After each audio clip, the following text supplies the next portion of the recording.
TNPSC group 2A group 4 எக்ஸாமுக்காக நம்ம படிச்சுட்ருக்கோம். So அந்த exam வந்து எப்படி படிக்கணும், எப்படி தேர்வுகளில் வெற்றி பண்ணலாம் அப்படின்னு சொல்லி நம்ம சொல்லிகிட்டு இருக்கோம். ஸோ தேர்வுகளில் வெற்றி பண்ணலாம் வந்து டெய்லி ஒரு நாளைக்கு ஒரு மினிமம் ஒரு 8 ஹவர்ஸாக நீங்கள் படிக்கணும். 8 ஹவர்ஸாக நம்ம படித்தா தான் வந்து எக்ஸாமில் சக்ஸஸ் பண்ண முடியும்.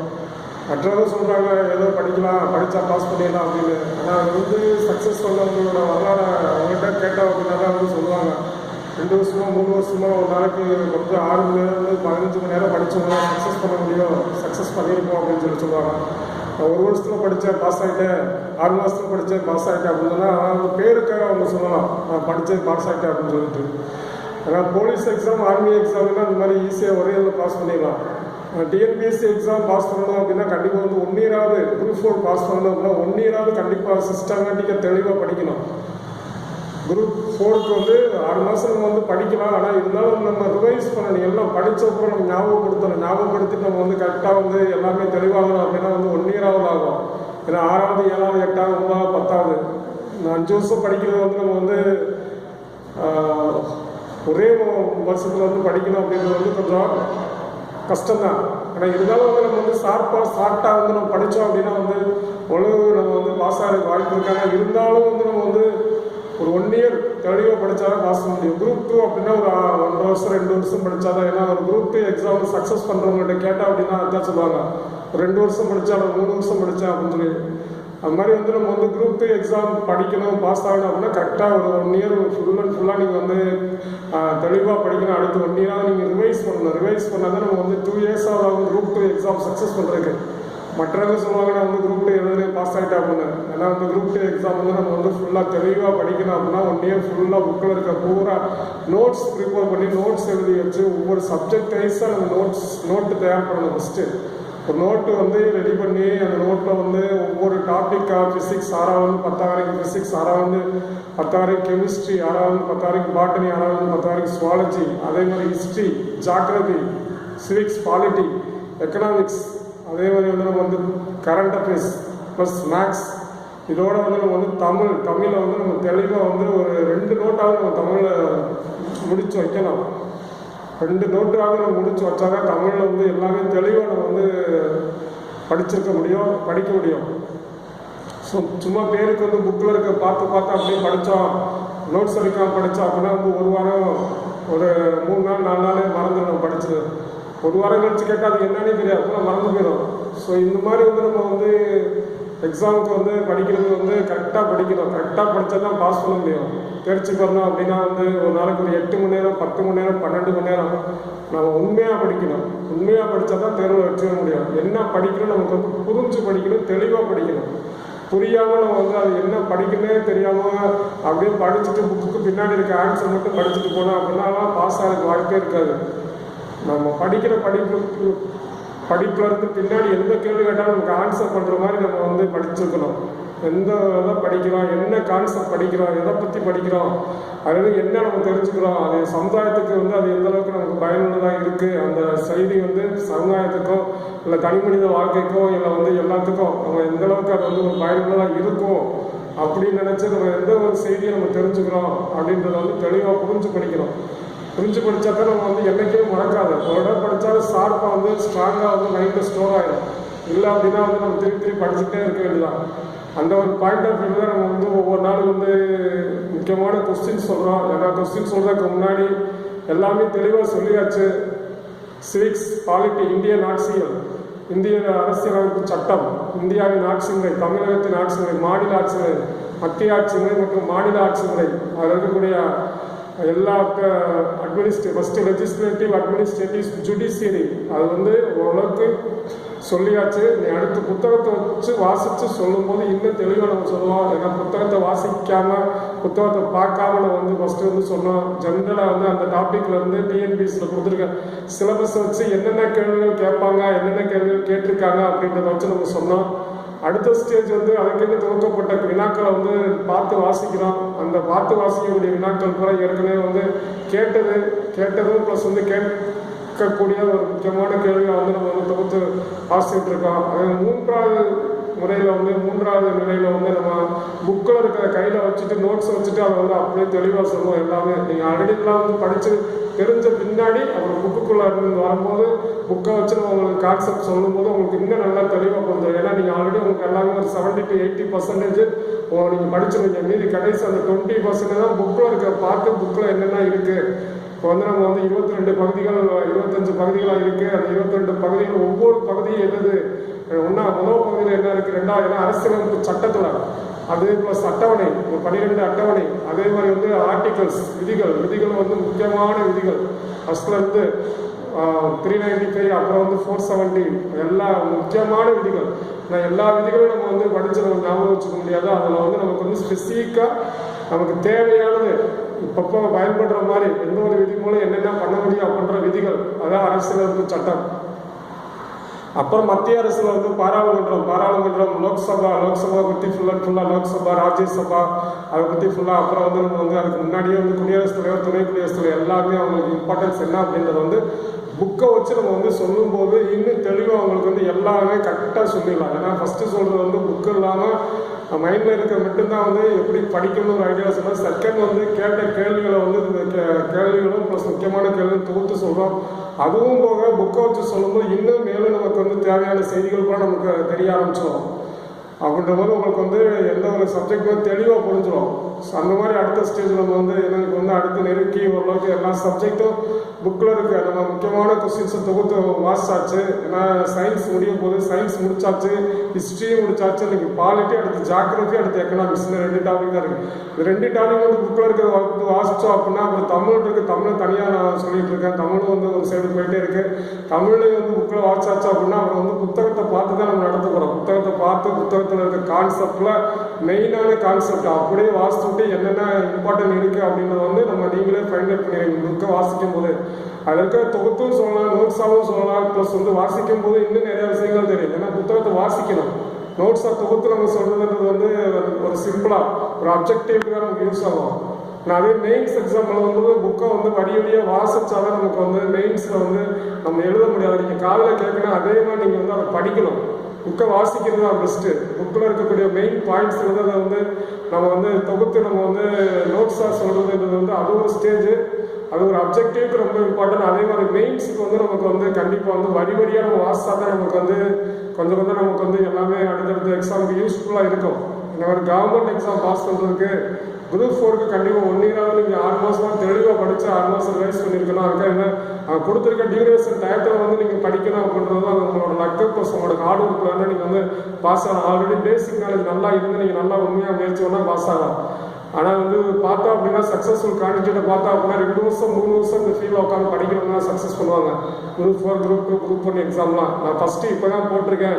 முதல் அட்டம்ப்டே நான் வந்து குரூப் 4 பாஸ் பண்ணிட்டேன் அப்படின்றது வந்து ஒரு 5 to 10% ஏன்னா ஒரு பேசிக் நாலேஜ், கரண்ட்டில் இருக்கக்கூடிய ஒரு நாலேஜ் ப்ளஸ் வந்து நல்லா கரெக்டாக வேலை போன யாராவது ஒரு ஆள் அந்த மாதிரி ஒரு கேண்டிடேட்ஸ்னால தான் இந்த எக்ஸாமில் வந்து நம்ம சக்ஸஸ் பண்ண முடியும். ஸோ அதனால் வந்து நல்லா சின்சியராக கரெக்டாக படிக்கணும் அப்படின்னா வந்து நல்லா வந்து ஒரு கோச்சிங் சென்டர்ஸ் அப்படின்றது ரொம்ப ரொம்ப இம்பார்ட்டன்ட். மற்றவங்க சொல்லுவாங்க கோச்சிங்லாம் போகாமல் நாங்கள் படித்தோம் அப்படின்னு. கோச்சிங் போகாமல் படிக்கிறது டேஸ் வந்து லேட்டாகும் நமக்கு. நீங்களாக தெரிஞ்சுக்கிறதுக்கு வந்து உங்களுக்கு வந்து கொஞ்சம் லேட் ஆகும். அதே கோச்சிங் சென்டர்னா அதை வந்து கண்டிப்பாக வச்சு நடத்துகிறவங்க வந்து அதுக்காக வந்து முக்கியத்துவம் கொடுத்து என்னென்ன இம்பார்ட்டன்ட் அப்படின்றத வந்து தெளிவாக சொல்லுவாங்க உங்களுக்கு. அதனால் வந்து இன்றைக்கி வந்து எவ்வளோ பேர் எவ்வளோ காசு செலவழிக்கிறாங்க எஜுகேஷனுக்கு. இந்த கோச்சிங்கில் அவ்வளோ ஃபீஸ் லேக்ஸ்லாம் யாரும் வாங்க போக கிடையாது. சும்மா ஏதோ ஒரு மினிமம் அமௌண்ட் அவங்க வந்து ஒரு 4 பேருக்கு நல்ல ஒரு வேலை வாங்கி கொடுக்கணும் அப்படின்ற ஒரு அவங்க இன்ட்ரெஸ்ட் தான் வந்து இந்த மாதிரி பண்ணுறாங்க. கோச்சிங் சென்டர் வச்சுருக்காங்க. ப்ரைவேட்டில் நேற்று பூத்தா மழையில் பூத்தா காலாங்கள் மாதிரி அப்பப்போ அங்கே வந்து கோச்சிங் சென்டர்ஸ் இருக்கும். அதெல்லாம் வந்து சும்மா ஜஸ்ட் வந்து அவங்க வந்து என்டர்டைன்மெண்ட்டுக்காக இப்போதைக்கு வந்து ஏதோ வந்து பொழுது போகிறதுக்காக அவங்க வந்து என்ன ஆரம்பிக்கலாம். ஆனால் ஸ்டாண்டர்டாக 10 வருஷம் 15 வருஷம் 20 வருஷமாக வச்சு நடத்துகிறவங்க நீங்கள் போய் சேர்ந்தீங்க அப்படின்னா கண்டிப்பாக அங்கே வந்து உங்களுக்கு வந்து ஒரு பெனிஃபிட்ஸ் இருக்கும். சும்மா நேற்று இந்த 1 வருஷம் 2 வருஷம் இந்த எக்ஸாமுக்காக கோச்சிங் சென்டர் ஆரம்பிப்பாங்க. அவங்கெல்லாம் வந்து சும்மா பேருக்கு படிக்கிறவங்களா இருப்பாங்க. படிக்கிறவங்களா இருந்துட்டு அப்படியே அவங்க தெரிஞ்சதை வந்து சொல்லணும் அப்படின்னு அவங்க வந்து ட்ரை பண்ணுவாங்க. ஆனால் ஒரு 10 இயர்ஸ், ஒரு 15 இயர்ஸ், ஒரு 20 இயர்ஸ் தான் வந்து கோச்சிங் சென்டர் நடத்துகிறவங்க வந்து பார்த்தோம் அப்படின்னா வந்து அவங்களுக்கு தெரியும் இந்த டெப்த்னஸ் எவ்வளோன்னு தெரியும், எவ்வளோ தூரம் வந்து இது வரைக்கும் வந்து கேள்விகள் கேட்டிருக்காங்க அப்படின்னு. அவங்க வந்து கண்டிப்பாக வந்து நல்ல ஒரு ஸ்டடி மெட்டீரியல்ஸ், நல்ல கிளாஸஸ் நல்லா பெஸ்ட்டாக இருக்கும். அதனால் வந்து நீங்கள் வந்து டைம் வேஸ்ட் பண்ணாமல் நான் வந்து கோச்சிங் சென்டர் போகாமல் நான் படித்தேன், கோச்சிங் சென்டர் போகாமல் பாஸ் ஆகிறேன் அப்படின்னா அவங்களுக்கு வந்து ரொம்ப லேட் ஆகும், டியூரேஷன் ரொம்ப லேட் ஆகும். 2 இயர்ஸ், 3 இயர்ஸ், 4 இயர்ஸ் கூட ஆகும். ஆனால் ஒருத்தவங்க சொல்லுவாங்க நான் வந்து கோச்சிங் சென்டரே போகாமல், அது வந்து அவங்களோட இண்டிவிஜுவல் திறமையில வந்து நீங்கள் பாஸ் ஆகலாம் அப்படின்னா வந்து அவங்க ஹார்ட் ஒர்க் வந்து 4 வருஷமாக படிச்சிருப்பாங்க. 4 வருஷம் படிச்சுட்டு நான் பாஸ் ஆகிட்டு நான் வந்து கோச்சிங் சென்டர் போகல, நான் ஒரே இதில் பாஸ் ஆகிறேன்னா சொல்லலாம். ஆனால் உண்மையாக அந்த ஃபீல்டில் சக்ஸஸ் பண்ணுறவங்க உண்மையாக பேசுனாங்கன்னா சொல்லுவாங்க குறைஞ்ச 3 வருஷமாக படிக்காமல் ஒரு குரூப் எக்ஸாம் பாஸ் பண்ணுறது கஷ்டம். ப்ளஸ் அதே மாதிரி கோச்சிங்ஸ் போகாமல் பாஸ் பண்ணுறது வந்து ஒரு 3 வருஷம் ஆகும். கோச்சிங் போய் பாஸ் பண்ணால் ஒரே வருஷத்தில் பாஸ் பண்ணுறதுக்கு வாய்ப்பு இருக்குது. 1 வருஷம் தான் குரூப் 2, 6 மாதம் குரூப் 4. அந்த அளவுக்கு வந்து நம்ம வந்து டேலண்ட் இருந்தால் உருவாக்கிடலாம். அதனால் கோச்சிங் சென்டருக்கு போகிறதுக்கு நீங்கள் வந்து பக்கத்தில் ஏதாவது ஒரு நல்ல ஒரு சென்டர் ஸ்டாண்டர்டாக இருக்கக்கூடிய அதிக வருஷம் நடத்தக்கூடியவங்கள்ட்ட போய் நீங்கள் வந்து சேர்ந்து படிச்சிங்க அப்படின்னா உங்களுக்கு கண்டிப்பாக வந்து ஒரு வேல்யூ இருக்கும். கண்டிப்பாக வந்து சீக்கிரத்தில் நீங்கள் வந்து நிறையா விஷயங்களை தெரிஞ்சுக்கலாம். ஸோ அதனால் வந்து நல்லா படிங்க, நல்லா படிக்கிறதுக்கு வந்து ஆர்வத்தை ஏற்படுத்துறதுக்கு நீங்கள் கண்டிப்பாக கோச்சிங் சென்டர் தான் போகணும். ஏன்னா நீங்களாக உட்காந்து படிச்சிங்க அப்படின்னா மைண்டு வந்து உங்களுக்கு வந்து கரெக்டாக இருக்காது. சிஸ்டமேட்டிக்காக, சின்சியராக, ப்ளஸ் வந்து ப்ராப்பராக கரெக்டாக ஒரு இதாக இருக்காது, லைனாக இருக்காது. ஆனால் இதே வந்து கோச்சிங் சென்டர் போகும்போது ஒவ்வொரு டாப்பிக்கும் அவங்க வந்து கரெக்டாக கவர் பண்ணுவாங்க. ப்ளஸ் அந்த டெஸ்ட்டு எழுதலாம், ப்ளஸ் உங்களுக்கு மோட்டிவேஷன்ஸ் இருக்கும். நீங்கள் டெஸ்ட்டு எழுதும்போது நீங்கள் வந்து படிக்க ஆரம்பிக்கலாம். டெஸ்ட் இல்லாமல் நீங்கள் உங்களால் வீட்டில் உட்காந்து நீங்களாக உட்காந்து டெஸ்ட்டு படிக்காமல் டெஸ்ட் இல்லாமல் படிச்சிங்க அப்படின்னா மைண்டு வந்து ஒரு 50 to 70% தான் உங்கள் மைண்ட் ஒர்க் ஆகுது. நீங்கள் டெஸ்ட் எழுதணும்னு பாருங்கள் 100% மைண்டு உங்களுக்கு ஒர்க் ஆகும். தேர்வு அப்படின்னாலே நமக்கு வந்து மைண்டு வந்து எக்ஸ்ட்ரா ஆர்டினரியாக நம்ம வந்து கரெக்டாக ஷார்ப்பாக வந்து படிக்கிறதுக்கு மைண்டு வந்து நமக்கு ஹெல்ப்பாக இருக்கும். தேர்வு இல்லை அப்படின்னா நம்ம மைண்டு வந்து படிக்கிறதுக்கு ஒரு இன்ட்ரெஸ்டே இருக்காது. ஸோ அதனால் இந்த தேர்வு எழுதணும், நல்லா படிக்கணும், நல்லா சிஸ்டமேட்டிக் கரெக்டாக போகணும் அப்படின்னா ஒரு கோச்சிங் சென்டர் கண்டிப்பாக இம்பார்ட்டன்ட். கோச்சிங் சென்டருக்கு போய் படிச்சுக்காங்க வந்து நீங்கள் லேக்ஸில் வந்து நம்ம ஃபீஸ் கட்ட போகிறது தான். உங்களோட வெற்றிக்கு அவங்க உறுதுணையாக இருப்பாங்க, அவ்வளோதான். மற்றபடி வந்து நம்ம இந்த டீச்சிங்லாம் வந்து கோச்சிங் சென்டர் நடக்கிற டீச்சிங் ஃபீஸ்லாம் வந்து வெரி வெரி. ஏன்னா காலேஜில் கல்லூரி பேராசிரியருக்கு 1.5 லட்ச ரூபா ஒரு மாதத்துக்கு சம்பளம் வாங்குறாங்க. மினிமம் 1 lakh, மினிமம் 75,000 ஒரு மாதத்துக்கு ஆகிறாங்க. எங்கள் கோச்சிங் சென்டரில் வந்து 10 பேர் 20 பேர் படித்தா கூட ஒரு மாதத்துக்கு வந்து ஒரு 50,000 சம்பாதிக்கிறது ரொம்ப கஷ்டம். அப்படிதான் வந்து இன்றைக்கி வந்து எல்லாருமே டெடிக்கேட்டடாக இருப்பாங்க. கோச்சிங் சென்டர் வச்சுருக்கவங்க போய் நம்ம வந்து காலேஜில் வேலைக்கு போய் நம்ம வந்து சேலரி வாங்கி நம்ம லைஃப் இது பண்ணுற காரணம் சர்வீஸபுளாகவும் ஒரு சிலருக்கு எண்ணங்கள் இருக்கும். நல்லா பண்ணணும், நல்லா மாணவர்களை உருவாக்கணும் அப்படிங்கிற எண்ணத்துலையும் சில கோச்சிங் சென்டர் வச்சு நடத்திக்கிட்டு இருப்பாங்க.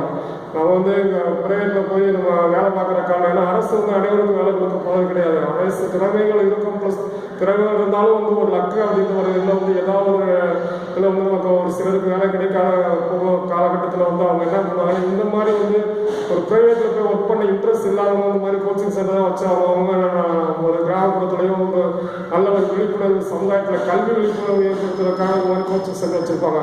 ஆனால் அதெல்லாம் தெரியாமல் வந்து நம்ம கோச்சிங் சென்டர் நமக்கு தான் எல்லாமே தெரியும், நம்ம வந்து பாஸ் பண்ணிடலாம் அப்படின்னு பாதி பேர் அறியாமையினால வந்து அவங்களாம் உட்காந்து படிக்கிறதெல்லாம் வந்து கொஞ்சம் வந்து மாற்றிக்கணும், மாறணும் சூழ்நிலைகள். ஏன்னா இன்னைக்கு எல்கேஜி யூகேஜி மெட்ரிகுலேஷனோட ஃபீஸ் தானே அவ்வளோ அதிகமாக இருக்குது. இந்த கோச்சிங் சென்டர் வந்து எல்லாமே ரொம்ப கம்மியான ஃபீஸ் வாங்கிட்டு இருக்காங்க. ஏன்னா அந்த அளவுக்கு கோச்சிங் சென்டருக்கு யாரும் போகிறதே இல்லை, படிக்கிறதே கிடையாது. ஏன்னா கால்ஃபோன் பண்ணி அப்ளை பண்ணுற அளவுக்கு யாரும் வந்து கோச்சிங் சென்டரில் போய் உட்காந்து படிக்கிறதுக்கு யாரும் காட்டுறது கிடையாது.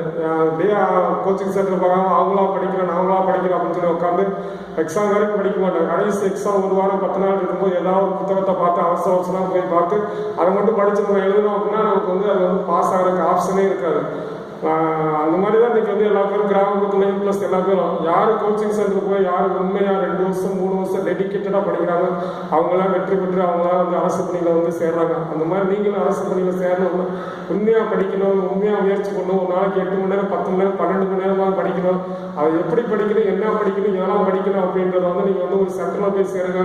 சேர்ந்து படிச்சிங்க அப்படின்னா ஒரு நாள் நீங்கள் போயிட்டீங்கன்னா உங்களுக்கு வந்து எல்லாமே ப்ராப்பரான மெட்டீரியல்ஸ் கிடச்சிடும். கரெக்டாக வந்து உங்களுக்கு எல்லாமே தெளிவான ஒரு பாடத்தை வந்து அதுக்கடுத்து நீங்கள் வந்து படித்து சீக்கிரம் ஒரு சக்ஸஸ் பண்ணிடலாம். அது தெரியாமல் பாதையே தெரியாமல் நீங்கள் வந்து பாதையை தேடிட்டு உட்காந்து நீங்களாம் உட்காந்து பாதையை தேடிட்டு இருக்காங்க. பாதையை ஆல்ரெடி போடப்பட்ட பாதையை வந்து நீங்கள் வந்து பயன்படுத்துங்க. அதுதான் வந்து கரெக்டான முறை.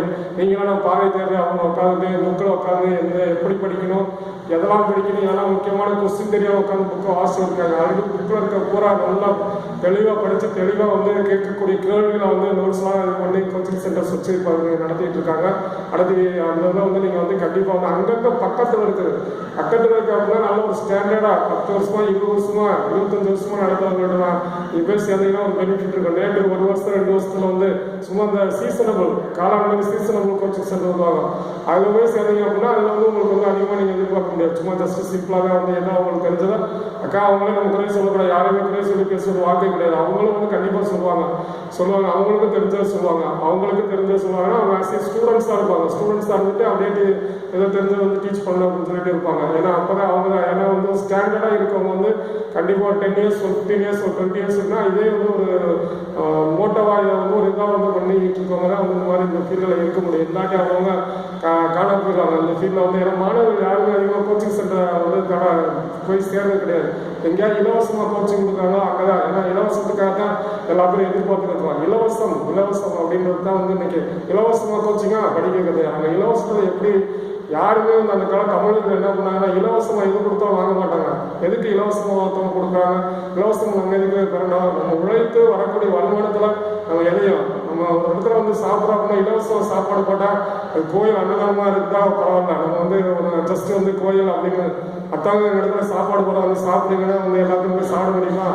அவங்க ஒரு பேருக்காக இது பண்ணுறாங்க. அந்த மாதிரி இலவசம் பேருக்காக தான் வந்து ஜஸ்ட் வந்து ஏதோ ஒரு அதில் ஒரு சேவை இருக்கும். சேவை அப்படின்றது வந்து அவங்க வாரத்துக்கு 1 நாள் 2 நாள் வந்து ஏதோ வந்து பேருக்காக வந்து அவங்க வச்சு கிளாஸஸ் வந்து சொல்லுவாங்க. இந்த மாதிரி ஒரு புதுசாக வரவங்களுக்கு. ஆனால் வந்து ஸ்டாண்டர்டாக இருக்கவங்க வந்து கண்டிப்பாக வந்து ரெகுலராக கிளாஸஸ் வச்சு கண்டிப்பாக சக்ஸஸ்க்கு வந்து ஒரு உறுதுணையாக இருப்பாங்க. ஸோ இந்த மாதிரி இலவசம்லாம் வந்து உங்களுக்கு வந்து ஒரு பேரளவுக்கு தான் இருக்கும். போய் வந்து ஒரு நியூ இன்ஃபர்மேஷன்ஸ் தான் உங்களுக்கு கிடைக்கும். ஆனால் நீங்கள் சக்ஸஸ் பண்ணணும் அப்படின்னா அதுக்குன்னு வந்து நீங்கள் வந்து கரெக்டான கிளாஸஸில் ஜாயின் பண்ணி படிச்சிங்க அப்படின்னா உங்களுக்கு ஓரளவு கரெக்டாக யூஸ்ஃபுல்லாக இருக்கும். ஸோ அதனால் ரொம்ப இன்றைக்கி அதிகமாக ஒரு நீடு அப்படின்ற மாதிரி வந்து நான் வந்து இன்றைக்கி பேசிகிட்டு இருக்கேன். ஏன்னா இன்றைக்கி வந்து எல்லாமே விழிப்புணர்வு இல்லாமல் எப்படி படிக்கணும் ஒரு ஐடியா இல்லாமல் எல்லா பேரும் படிச்சுருக்காங்க. அதெல்லாம் வந்து நம்ம வந்து கொஞ்சம் மாற்றணும். சமுதாயத்தில் கல்வி விழிப்புணர்வு ஒரு எக்ஸாமை கரெக்டாக ப்ராப்பராக படித்து ப்ராப்பராக நம்ம போனாலே சக்ஸஸ் பண்ண முடியுன்றதை வந்து ஒரு இதாக வந்து அழுத்தி சொல்லணும் அப்படின்றதுக்காக தான் இன்றைக்கி வந்து வர்றதை வந்து நான் அப்படியே சொல்லிக்கிட்டு இருக்கேன். ஏன்னா நான் வந்து இன்றைக்கி வந்து பாலிட்டி அப்படின்றத பற்றி தான் இன்றைக்கி முடிக்கக்கூடிய கான்செப்டில் வந்து ஏன்னா எல்லாமே பாலிட்டி சொல்லிக்கிட்டு இருக்கோம். பாலிட்டியும் வந்து முடிய போகுது. ஸோ பாலிட்டியில் வந்து இந்தியன் பாலிட்டி, இந்தியன் அரசியலமைப்பு சட்டம், இந்திய ஆட்சி முறை அதில் வந்து எல்லாமே சொல்லியாச்சு. கொஞ்சம் சொல்லியிருக்கோம். இன்னும் ஒரு 60 to 70% சொல்லியிருக்கோம். இன்னும் 30% புக்கை வச்சு கரெக்டாக எல்லாமே சொல்லியிருக்கோம். ஏன்னா வந்து ஜுடிஷியரியில் வந்து நீதிமன்றங்கள் கூட வந்து என்னென்ன ஒரு ஆர்டிக்கல் என்னென்ன அமெண்ட்மெண்ட்ஸ் இதெல்லாம் வந்து நீதிமன்றத்தில் வந்து என்னென்ன மாற்றிருக்காங்க, உச்ச நீதிமன்றத்துக்கு வந்து என்னென்ன அதே மாதிரி என்னென்ன கமிஷன்ஸ் இருக்குது, ஃபைனான்ஸ் கமிஷன்ஸ் இந்த மாதிரி எக்கனாமிக்ஸில் படிக்கிற மாதிரி நம்ம வந்து என்னென்ன கமிஷன்ஸ்லாம் வந்து நம்ம அப்படிலாம் வந்து சொல்லுவோம். சொல்லிட்டு வந்து நம்ம வந்து பாலிட்டியில் வந்து என்னென்ன அரசியலமைப்பில் என்னென்ன கமிட்டிலாம் வந்து என்ன சென்ட்ரல் ஸ்டேட் ரிலேஷன்ஸ் மத்திய மாநில உறவுகளுக்கு என்னென்ன கமிஷன்ஸ் கொண்டு வந்திருக்காங்க. அதே மாதிரி அதில் ஒவ்வொரு உறவுக்கு நிதி உறவுகளுக்காக வந்து என்னென்ன கமிஷன்ஸ் கொண்டு வந்திருக்காங்க. அந்த ஒவ்வொரு கமிஷனோட அறிக்கையில் வந்து என்னென்ன கொண்டு வந்திருக்காங்க அப்படின்றத நமக்கு தெரிஞ்சுக்கணும். ஸோ அதை பற்றி நம்ம நல்லா தெளிவாக சொல்லுவோம். ஏன்னா நம்ம வந்து நோட்ஸ் வச்சு சொல்லணும்னா இன்னும் தெளிவாக சொல்ல முடியும். இப்போதைக்கு மைண்டில் இருக்கிறது வந்து ஏன்னா எவ்வளோ இருக்குது நம்ம வந்து படிக்க வேண்டியது. ஏன்னா வந்து அதுக்குன்னு வந்து பாலிட்டி இந்தியன் பொலிட்டிக்கல் சிஸ்டத்துக்கு வந்து நமக்கு வந்து யூபிஎஸ்சி மெயின்ஸுக்கு வந்து எழுதக்கூடிய நம்ம புக்கெல்லாம் நம்ம படித்தா தான் நம்ம வந்து டிஎன்பிஎஸ்சியில் குரூப் 2 குரூப் 1 வந்து எல்லாத்துக்கும் தெளிவாக நம்ம தெரிஞ்சுக்க முடியும். இப்போ தமிழில் வந்து புத்தகங்கள் வந்து கிடைக்குது. தமிழில் புத்தகங்கள் கிடைச்சாலும் வந்து நம்ம ஃபுல்லாக வந்து ஸ்டாண்டர்டான புக்ஸ் டெக்ஸ்ட் புக்கை நம்ம படித்தோம் அப்படின்னா எல்லாமே தெளிவாக தெரிஞ்சுக்கலாம். அந்த மாதிரி டெக்ஸ்ட் புக்கு ஸ்டாண்டர்டான புக்ஸ் எல்லாம் வந்து நம்ம வாசிக்கிறதுக்கு டைம் வந்து வாசிப்போம். எல்லாத்தையும் வந்து முக்கியமான பாயிண்ட்ஸாக வந்து நம்ம ஒரு நாளைக்கு சொல்லுவோம். எல்லாமே லாஸ்ட்டு எக்ஸாம் பக்கத்தில் வந்து அது ரிலேட்டடாக இருக்கும்போது குவாலிட்டி அப்படின்னு சொல்லி ஒரு கரெக்டாக வந்து சொல்லுவோம். இந்த இதெல்லாம் எக்ஸ்பெக்டேஷன் இதெல்லாம் அப்படின்றது ஷார்ட்டாக சொல்லுவோம். சொல்லி நம்ம வந்து பாலிட்டியில் வந்து எந்த கேள்வி ஏன்னா பாலிட்டின்றது வந்து கொஞ்சம் ஈஸியாக ஆன்சர் பண்ணிடலாம். பாலிட்டி, ஹிஸ்ட்ரி, ஜியாகிரஃபி, எக்கனாமி, இந்த தமிழ், கரண்ட் அஃபேர்ஸ் இதெல்லாம் வந்து நம்ம சயின்ஸில் கொஞ்சம் நீங்கள் வந்து டெப்த்தாக படிக்க வேண்டியது. சயின்ஸ்லேயே வந்து நம்ம வந்து படித்ததை வச்சு கீழே இருக்க கொஸ்டினுக்கு கீழே இருக்க ஆன்சர் ஒரு கொஸ்டின் கீழே இருக்க ஆன்சரை வச்சு தான் நம்ம வந்து அதெல்லாம் வராதுன்னு சொல்லி மீட் பண்ணுற மாதிரி தான் இருக்கும். ஆனால் பாலிட்டிலாம் ஓரளவு கரெக்டாக ஆன்சர் பண்ணிடலாம். அது வந்து நம்ம கீழே இருக்க ஆன்சரே தேவையில்லை. அதே மாதிரி தான் ஆர்ட்ஸ் சப்ஜெக்ட் வரும். ஸோ அதை வந்து நேற்று நான் வந்து ஓரளவுக்கு வந்து பாலிட்டியில் நடத்துல வந்து இப்போ அப்படியே கண்டினியூ பண்ணுறேன். அப்படியே கேட்டீங்க அப்படின்னா உங்களுக்கு கண்டிப்பாக யூஸ்ஃபுல்லாக இருக்கும். ஏன்னா கேட்குறது வந்து 10 தடவை படித்த விஷயம் என்றைக்கு மறக்க திருப்பி கேட்டீங்க அப்படின்னா வந்து மைண்டில் வந்து ஹார்ட்டில் நல்லா பதிஞ்சிரும். அடுத்து மறக்கவே மறக்காது. படித்தோம் அப்படின்னா சீக்கிரம் மறந்துடும். ஆனால் கேட்டுட்டோம் அப்படின்னா ஒரு தான் 4 தடவை 5 தடவை கேட்கும் போது நமக்கு அதை மறக்கவே மறக்காது. அந்த மாதிரி திருப்பி திருப்பி கேளுங்க. ஏன்னா அதற்காக அனைவரும் பயன்படுறதுக்காக நம்ம கிளாஸஸ் எடுக்கிறத யூடியூப்ல அப்லோட் பண்ணிட்டு இருக்கோம். ஏன்னா அனைவரும் இருக்க எல்லா பேருமே பரீட்சைக்காக வேலைக்கு போயிட்டு இந்த மாதிரி வறுமை கோட்டு கீழே இருந்துட்டு பணம் கொடுத்து படிக்க முடியாதவங்களா இருப்பாங்க. அவங்களுக்கும் போய் சேரட்டும், அவங்களும் பயன்பெறட்டும், அனைவரும் நல்லா படிச்சு தேர்வுல வெற்றி பெறட்டும் அப்படின்றதுக்காக இதை அப்லோட் பண்ணிட்டு இருக்கு. அதனால இதை கேட்டு பயன்படுங்க. கண்டிப்பா உங்களுக்கு யூஸ்ஃபுல்லா இருக்கும். அப்படியே ஒவ்வொன்றா ஒவ்வொரு வீடியோ திருப்பி திருப்பி கேட்டீங்க அப்படின்னா என்னைக்கும் மறக்காது. அடுத்தடுத்து உங்களுக்கு எப்படி படிக்கணும் ஒரு ஐடியா உங்களுக்கு கிடைக்கும். அதனால கொஞ்சம் கேளுங்க. கேட்டு நல்லா ஒரு எக்ஸாம் சக்ஸஸ் பண்ணுறதுக்கு ட்ரை பண்ணுங்க. ஆனால் என்னால் முடிஞ்ச அளவுக்கு எவ்வளவு உங்களுக்கு எக்ஸாமுக்கு பாஸ் பண்ணுறதுக்கு வாய்ப்பு உங்களுக்கு உருவாக்கி தர முடியும். அந்தளவுக்கு எனக்கு தெரிஞ்சது பூரா உங்களுக்கு நான் சொல்லி அப்லோட் பண்ணிக்கிட்டே இருக்கேன். ஸோ அப்படியே கண்டினியூ பண்ணுற குவாலிட்டியில் அதை கேளுங்க. தமிழக மாநில அரசு சமூக நல வாரியம் ஏற்படுத்தப்பட்ட ஆண்டு. நம்ம தமிழக மாநில அரசுல சமூக நல வாரியம் ஏற்படுத்தப்பட்ட ஆண்டு 1954. பெண்களுக்கான சொத்துரிமை சட்டம் உருவாக்கப்பட்ட ஆண்டு.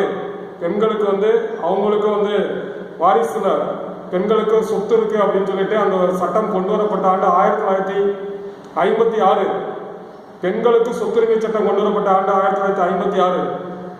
அதேமாதிரி குடும்ப நீதிமன்றம் உருவாக்கப்பட்ட ஆண்டு. குடும்ப நீதிமன்றம் உருவாக்கப்பட்ட ஆண்டு 1984. குடும்ப நீதிமன்றம் உருவாக்கப்பட்ட ஆண்டு 1984. இந்திய ஆட்சி பணிக்கு ஐஏஎஸ் ஐபிஎஸ் ஐஏஎஸ்க்கு செலக்ட் ஆகிறவங்களுக்கு பயிற்சி அளிக்கப்படும் இடம் முசௌரி. ஐஏஎஸ்க்கு செலக்ட் ஆகிறவங்களுக்கு பயிற்சி அளிக்கப்படும் இடம், ஆட்சி பணிக்கு தேர்வு பெற்றவர்களுக்கு பயிற்சி அளிக்கப்படும் இடம் முசௌரி. முசௌரி எந்த ஸ்டேட் அப்படின்னா இமாச்சல பிரதேஷ்.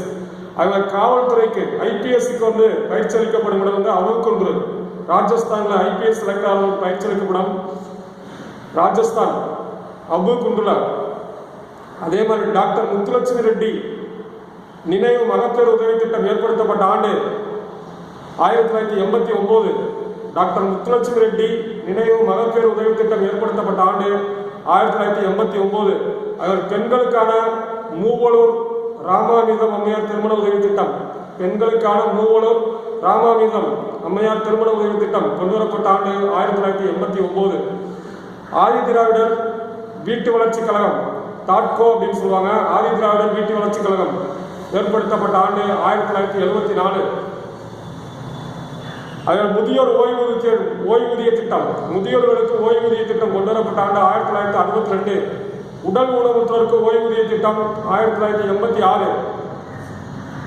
உடல் ஊனமுற்றோர் ஓய்வூதிய திட்டம் 1986. ஆதரவற்ற விதவைகள் ஓய்வூதிய திட்டம் 1975. ஆதரவற்ற விதவைகள் ஓய்வூதிய திட்டம் 1975. கணவனால் கைவிடப்பட்ட பெண்கள் ஓய்வூதிய திட்டம், கணவனால் கைவிடப்பட்ட பெண்கள் ஓய்வூதிய திட்டம் 1986. தமிழக அரசு உடல் ஊனமுற்றோருக்கான மறுவாழ்வு இயக்குநரகம் அமைத்த ஆண்டு. தமிழக அரசு உடல் ஊனமுற்றோருக்கான மறுவாழ்வு இயக்குநரகம் அமைத்த ஆண்டு 1992. டாக்டர் ராதாகிருஷ்ணன் அல்லது பல்கலைக்கழக கல்விக்குழு உருவாக்கப்பட்ட ஆண்டு. பல்கலைக்கழக கல்விக்குழு அல்லது ராதாகிருஷ்ணன் கல்விக்குழு உருவாக்கப்பட்ட ஆண்டு 1948. டாக்டர் லக்ஷ்மண சுவாமி முதலியார் கல்விக்குழு உருவாக்கப்பட்ட ஆண்டு 1953. கோத்தாரி கல்விக்குழு உருவாக்கப்பட்ட ஆண்டு 1963-64. நாடு முழுவதும் ஒரே மாதிரியான கல்விக்கொள் திட்டம், கல்விக்கொள் 10+2+3 கொண்டு வரப்பட்ட ஆண்டு 1968. இந்திய தேசிய கொள்கை 1986. தேசிய கொள்கை இந்திய தேசிய கல்விக் கொள்கை, இந்திய தேசிய கல்விக் கொள்கை 1986 கொண்டு வரும்போது இருந்த பிரதமர் ராஜீவ்காந்தி. ஆரம்ப கல்விக்கு முக்கியத்துவம் கொடுத்தது தேசிய கல்விக் கொள்கை. குறைந்தபட்ச கற்றல் திறன் கொள்கை, குறைந்தபட்ச கற்றல் திறன் கொள்கை கொண்டு வந்த பேராசிரியர் தவே 1991. பள்ளிகளின் அடிப்படை கட்டமைப்பு வசதிகளை தரும் கரும்பலகை திட்டம், பள்ளிகளில் அடிப்படை கட்டமைப்பு வசதிகளை தரும் கரும்பலகை திட்டம் கொண்டு வரப்பட்ட ஆண்டு 1992. சர்வசிக்ஷா அபியான், ஆரம்ப கல்வியை தாராளமாக அளிக்க வேண்டும் என்ற திட்டம், ஆரம்ப கல்வியை அனைவருக்கும் தாராளமாக அளிக்க வேண்டும் என்ற சர்வசிக்ஷா அபியான் கொண்டு வரப்பட்ட ஆண்டு 2003. இந்த கொஸ்டின் ரொம்ப முக்கியம். சர்வசிக்ஷா அபியான். அதில் தமிழ்நாடு அரசு தொட்டில் குழந்தை திட்டம் அறிமுகப்படுத்தப்பட்ட ஆண்டு 1992. தொட்டில் குழந்தை திட்டம் ஜெயலலிதா முதலமைச்சர் இருக்கும்போது உசிலம்பட்டியில் ஆரம்பிச்சாங்க தொட்டில் குழந்தை திட்டம். தேசிய குழந்தை தொழிலாளர் கொள்கை ஏற்படுத்தப்பட்ட ஆண்டு, தேசிய குழந்தை தொழிலாளர் கொள்கை ஏற்படுத்தப்பட்ட ஆண்டு 1987. தேசிய கிராம வேலைவாய்ப்பு திட்டம் NREP national rural employment programme உருவாக்கப்பட்ட ஆண்டு 1980. தேசிய கிராம வேலைவாய்ப்பு திட்டம். அதே மாதிரி ஊரக நிலமில்லா வேலைவாய்ப்பு உறுதி திட்டம், ஊரக நிலமில்லா வேலைவாய்ப்பு RLGP. இந்த NREP RLGP 2 கொஸ்டின் ஏதாவது கொஸ்டின். RLGP கேட்ட உருவாக்கப்பட்ட ஆண்டு 1983. அதாவது 100 நாள் வேலை திட்டம். RLGP rural landless employment guarantee programme, ஊரக நிலமில்லா வேலைவாய்ப்பு உறுதி திட்டம். RLGP உருவாக்கப்பட்ட ஆண்டு 1983. சுய வேலைவாய்ப்பு பெற கிராம இளைஞர்களுக்கான பயிற்சி திட்டம், சுய வேலைவாய்ப்பு பெற கிராம இளைஞர்களுக்கான பயிற்சி திட்டம் ட்ரைசம் கொண்டு வரப்பட்ட ஆண்டு 1979. ஜவஹர் வேலைவாய்ப்பு திட்டம் 1989. ஜவஹர் கிராம வேலைவாய்ப்பு திட்டம் 1989. அதே மாதிரி அமெரிக்காவின் உரிமைகள் மசோதா, அமெரிக்காவில் உரிமைகள் மசோதா கொண்டு வரப்பட்ட ஆண்டு 1791. பிரான்சில் மனித உரிமைகள் பிரகடனம் கொண்டு வரப்பட்ட ஆண்டு, பிரான்ஸ்ல மனித உரிமைகள் பற்றிய பிரகடனம் 1792. சர்வதேச மனித உரிமை பிரகடனம் கொண்டு வரப்பட்ட ஆண்டு, இன்டர்நேஷனல் ஹியூமன் ரைட்ஸ் சர்வதேச மனித உரிமை பிரகடனம் கொண்டு வரப்பட்ட ஆண்டு 1948. இந்து திருமண சட்டம், இந்து திருமண சட்டம் 1955. பெண்களுக்கான திருமண வயதை 17ஆக உயர்த்துதல் இந்து திருமண சட்டம் 1955. அதுக்கடுத்து 18 கொண்டு வந்திருக்காங்க. அந்த திட்டம் என்னன்னு அடுத்து சொல்லுவோம். அதே மாதிரி அடுத்து உலக பெண்கள் மாநாடு 1995. உலக பெண்கள் மாநாடு 1995 எங்க நடக்குது? சீனாவில் பெய்ஜிங்ல. இந்தியாவில் முதல் பெண் மருத்துவர், இந்தியாவோட முதல் பெண் டாக்டர் முத்துலட்சுமி ரெட்டி. பெண்கள் மகப்பேறு நல சட்டம் உருவாக்கப்பட்ட ஆண்டு, பெண்கள் மகப்பேறுக்காக நலச்சட்டம் உருவாக்கப்பட்ட ஆண்டு 1997. நகர்ப்புற ஏழை மக்கள் வேலைவாய்ப்பு திட்டம், நகர்ப்புற ஏழை மக்கள் சுய வேலைவாய்ப்பு திட்டம் உருவாக்கப்பட்ட நகர்ப்புறத்தில், கிராமப்புறத்தில், நகர்ப்புறத்தில் 1997. தமிழக கல்லூரிகளில் தமிழ் பயிற்று மொழியாக அறிமுகப்படுத்தப்பட்ட ஆண்டு, தமிழக கல்லூரியில் தமிழ் பயிற்று மொழியாக அறிமுகப்படுத்தப்பட்ட ஆண்டு 1970. தேவதாசி ஒழிப்பு சட்டம் கொண்டு வரப்பட்ட ஆண்டு 1930. கொண்டு வந்தவர் டாக்டர் முத்துலட்சுமி ரெட்டி. பாராளுமன்றத்தில் கேள்வி நேரம் என்று அழைக்கப்படுவது 11 மணிலிருந்து 12 மணி வரைக்கும், பூஜ்ய நேரம் 12 மணிலிருந்து 1 மணி வரைக்கும், பூஜ்ய நேரம் 12 மணிலிருந்து 1 மணி வரைக்கும். உத்தரகாண்ட், ஜார்க்கண்ட், சத்தீஸ்கர் போன்ற புதிய மாநிலங்கள் உருவாக எத்தனாவது திருத்தம்? 84வது திருத்தம். 4 புதிய மாநிலங்கள் உருவாகிறதுக்கு 3 புதிய உத்தரகாண்ட், ஜார்க்கண்ட், ஒடியான்ற உத்தரகாண்ட், ஜார்க்கண்ட், சத்தீஸ்கர் என்ற மாநிலம் உருவாக கொண்டு வரப்பட்ட திருத்தம் 84வது திருத்தம் 2000. அதே மாதிரி 8வது அட்டையில் ஒடியா என்ற மொழி, ஒடியா என்று பெயர் திருத்திய திருத்தம், பெயர் மாற்றிய திருத்தம் 113வது திருத்தம். அரசியல் அறிவியலின் தந்தை அரிஸ்டாட்டில், அடிப்படை உரிமைகளின் தந்தை, அடிப்படை உரிமை தந்தை அம்பேத்கர். அமெரிக்காவில் காங்கிரஸ் இருக்க செனட் உறுப்பினர் எண்ணிக்கை 100. இந்திய மதிப்பீட்டு குழுவில் உள்ள உறுப்பினர்கள் எண்ணிக்கை 30. ஜம்மு காஷ்மீர் அரசியலமைப்பு ஒரு காலத்தில் நடைமுறைக்கு இப்போ கேன்சல் பண்ணாங்க. அது 1957 அது நீக்கப்பட்ட ஆண்டு. இப்போ ரீசெண்டாக ஜம்மு காஷ்மீரை நீக்கி இந்தியாவோட மாநிலமாக சேர்த்துட்டோம்.